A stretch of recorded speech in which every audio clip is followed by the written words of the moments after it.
ಕನ್ನಡ ಗುಡಿಯ ಎಲ್ಲ ಕನ್ನಡಿಗರಿಗೂ ನಮಸ್ತೆ. Welcome to Samruddhi silk house.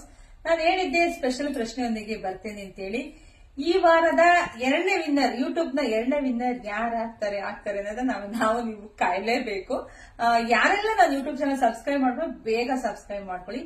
ಈ ವಾರದ ಪ್ರಶ್ನೆ, ನಾವು ನೀವೆಲ್ಲರೂ ವೋಟ್ ಮಾಡಿದೀವಲ್ವಾ, ವೋಟ್ ಮಾಡಿದೀವಿ. ಎಲ್ಲಾ ಕಡೆ ಒಂದು ದೊಡ್ಡ ಸುದ್ದಿನೇ ಆಗ್ತಿದೆ, ಕೇಂದ್ರದಲ್ಲಿ ಯಾವ ಸರ್ಕಾರ ಬರುತ್ತೆ ಅಂತ. ಸೊ ಹಂಗಾಗಿ ಇವತ್ತಿನ ಪ್ರಶ್ನೆ, ಕೇಂದ್ರದಲ್ಲಿ ಬಿಜೆಪಿ ಬರುತ್ತಾ ಕಾಂಗ್ರೆಸ್ ಬರುತ್ತಾ ಅಂತ ಹೇಳಿ ಅದು ನಿಮ್ ಚಾಯ್ಸ್. ಕಮೆಂಟ್ ಮಾಡಿ. ಜೂನ್ 4ರ ನಂತರ ರಿಸಲ್ಟ್ ಬಂದ ಮೇಲೆ ಈ ಬಿಜೆಪಿ ಬಂದಿದ್ರೆ ಬಿಜೆಪಿ ಅಂತ ಯಾರೆಲ್ಲ ಕಮೆಂಟ್ ಮಾಡಿದ್ರು ಅವ್ರನ್ನೆಲ್ಲ ಸೆಲೆಕ್ಟ್ ಮಾಡಿ ಲಕ್ಕಿ ಕೂಪನ್ ಮೂಲಕ ಒಬ್ಬರನ್ನ ನಾನು ವಿನ್ನರ್ ಅಂತ ಅನೌನ್ಸ್ ಮಾಡ್ತೀನಿ. ಇಲ್ಲ ಕಾಂಗ್ರೆಸ್ ಬಂದಿತ್ತು ಅಂದ್ರೆ ಕಾಂಗ್ರೆಸ್ ಅಂತ ಯಾರೆಲ್ಲ ಕಮೆಂಟ್ ಮಾಡಿದ್ರು ಅವ್ರನ್ನೆಲ್ಲ ಆಯ್ಕೆ ಮಾಡಿ ಅದ್ರಲ್ಲಿ ಒಬ್ಬರಿಗೆ ನಾವು ವಿನ್ನರ್ ನ ಅನೌನ್ಸ್ ಮಾಡ್ತೀವಿ. ಸೊ ಹಂಗಾಗಿ ಬೇಗ ಎಲ್ಲರೂ ಕಮೆಂಟ್ ಮಾಡಿ, ಶೇರ್ ಮಾಡಿ, ಲೈಕ್ ಮಾಡಿ. Thank you.